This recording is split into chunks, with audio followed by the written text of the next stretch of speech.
sinto que, infelizmente, Amanda, e a resposta curta para tudo isso é: as eleições de 2022, o processo eleitoral já começou e muita gente que poderia ter se dado conta disso e evitado botar mais lenha na fogueira está ajudando a incendiar o parquinho. E a gente tem que lembrar que havia uma conversa marcada entre os chefes dos três poderes quando o presidente teve problemas de saúde, foi internado, essa reunião foi cancelada, ela voltou a ser marcada e foi cancelada pelo ministro Luiz Fux, não pelo presidente Bolsonaro. Espalhar mentiras e ofender os ministros do Supremo, né? Espalhar mentiras, xingando-os, deve ter sido por isso. Em parte, porque o nosso sistema, bom, não tem como provar fraude, é uma discussão antiga que a gente já teve aqui, porque não há como auditar, mas que o sistema é violável, isso foi comprovado. Silvio. Eu queria que o senhor comentasse as declarações recentes do ex-presidente Lula em relação à regulação da mídia. Ele falou isso abertamente e numa das falas, talvez ali a mais enfática, ele deixou claro que foi um erro não ter se empenhado mais nesse sentido quando o Franklin Martins foi ministro, quando o Luiz Gusquem e o Zé Dirceu. Isso começou em 2004, depois em 2010 eles voltaram à carga, né? Mas felizmente não prosperou. E agora ele deixou bem claro, né? E muito curiosamente também, os veículos de comunicação não falam nada praticamente sobre isso, né? Eles até noticiam disfarçadamente e tal, e vão passando esse pano, né? Porque, afinal de contas, vale tudo para tentar tirar o presidente Jair Bolsonaro do cargo, goste dele ou não. Ele nunca falou em regulação da mídia. O Rodrigo Constantino falou antes algo muito certo, Silvio. Esse ódio ao Bolsonaro está nublando a capacidade de pensamento de muitas pessoas que sempre foram muito sérias. E o Bolsonaro se aproveita disso também, porque ele teve a carreira dele sempre marcada com esses embates com a imprensa. E isso mobiliza a base eleitoral mais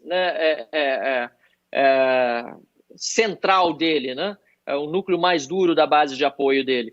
Então é algo que as pessoas que têm sensatez já deveriam ter percebido para parar de colocar em risco a nossa democracia de fato, com quem está agindo contra ela, né? Não só falando bravatas ou dizendo coisas que não deveriam dizer e que muitos apoiadores, inclusive do Bolsonaro, lamentam. Eu conheço muitos apoiadores do Bolsonaro que dizem ele só poderia falar menos e assim por diante. Né, sobre coisas que não entende ou que não deveria estar se pronunciando. Enquanto isso, a gente vê o Lula falando abertamente sobre isso e concordo com você, Silvio. É estarrecedor que a mídia não esteja falando nada a respeito do que o Lula falou. Eu fiz um post esses dias também, acho que ontem, se não me engano, me manifestando contrariamente a essa manifestação do Lula, que é muito perigosa, que é o que o Chaves fez, que é o que o Morales fez, que é o que o pessoal nessas republiquetas, assim, depois de tomadas pelos socialistas, elas acabaram se transformando em republiquetas, né?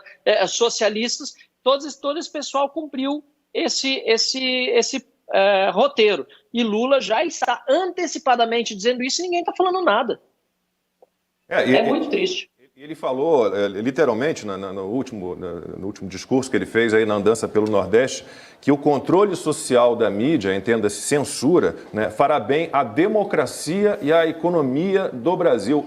Não faz o menor sentido isso. Não faz o menor sentido, deputado. Mas você quer o que, Lacombe? Todos os países que são socialistas totalitários dizem que são democráticos, né? A República Popular da China, a República Democrática da Coreia do Norte, né? Cuba, que é tido pelos petistas, era democrática comunista. Era democrática, exato. Eles usam essas palavras justamente para deturpar o seu sentido e mobilizar suas bases. Cuba, por exemplo, é um exemplo de democracia como? Se tem um partido só que é tolerado, ninguém pode pensar diferente do regime.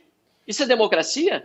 Mas é isso que o Lula quer, é isso que o Lula gosta, é isso que ele adora e é isso que ele certamente está defendendo para o Brasil.